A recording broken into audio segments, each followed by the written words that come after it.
সবাই চুপ করেন। এই কাজ করাকালীন সময়ে আপনারা সবসময় আমার পাশে ছিলেন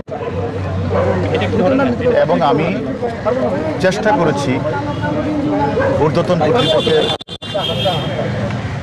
নির্দেশ মেনে ডিবিকে একটা সাধারণ মানুষের আস্থার জায়গায় দোরগোড়ায় নিয়ে যায়।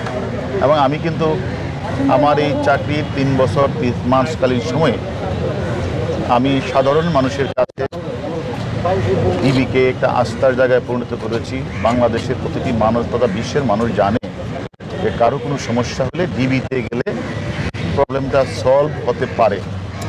এই মনে করে অসংখ্য মানুষ আমাদের কাছে আসছে। আমরা চেষ্টা করেছি তাদের কাজটা সুন্দরভাবে করে দেওয়ার, যার কারণে সাধারণ মানুষ ডিবির নামটা জানে। এবং আমি মনে করি আমি চেষ্টা করেছি ডিবিকে একটা আস্থার জায়গায়। এখন আমি মনে করি আমার ঊর্ধ্বতন কর্তৃপক্ষ আমাকে আস্থা এবং বিশ্বাস রেখে আরেকটি জায়গায় পদায়ন করেছে, বিস্তৃত পরিসরে কাজ করার সুযোগ প্রদান করেছে। আমি মনে করি সেই জায়গাতে গিয়েও যে কথাটা আমি আপনাদের সামনে প্রায় বলতাম, মানুষের শেষ ভরসার স্থলটা হচ্ছে থানা। থানা যেন মানুষকে সেবা দিতে পারে। আমি চেষ্টা করব সাধারণ মানুষ থানায় এসে যেন সেবাটা পায়, থানায় যেন মানুষ যে কোনো ঘটনায় থানায় যেন গিয়ে মানুষ তার জিডি করা, মামলা করা এটা যেন করতে পারে। আমি চেষ্টা করব থানাকে সাধারণ মানুষের আস্থায় নিয়ে যেতে। দেখেন, আমি এই ডিবিতে থাকাকালীন সময় অনেক গুরুত্বপূর্ণ মামলা,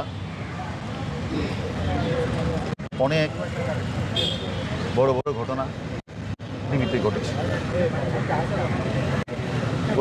রিলেটিভ মার্ডার থেকে শুরু করে ঝিনাইদহ, কালীগঞ্জ এমপি আনাস হত্যা মামলা, অসংখ্য খুনের ঘটনায় আমাদের ডিবিকে নিয়ে আমরা নির্ভুলভাবে তদন্ত করে সাক্ষ্য প্রমাণ নিয়ে আমরা মামলার ক্লু বের করেছি।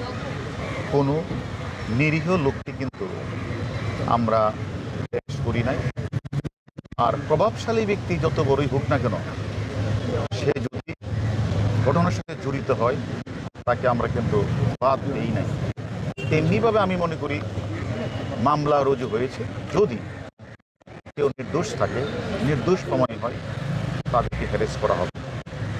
এবং যারা ঘটনার সাথে প্রকৃতভাবে জড়িত, যারা বিভিন্ন জায়গাগুলিতে আগুন লাগিয়েছে, স্বপ্নের মেট্রো রেলে ভাঙচুর আগুন লাগিয়েছে, রাষ্ট্রীয় বেসরকারি থানাগুলিতে আগুন লাগিয়েছে, আমাদের পুলিশ সদস্যকে জ্বলিয়ে হত্যা করেছে, এই সকল ঘটনার সাথে যারা জড়িত তাদের কাউকে ছাড়তে হবে।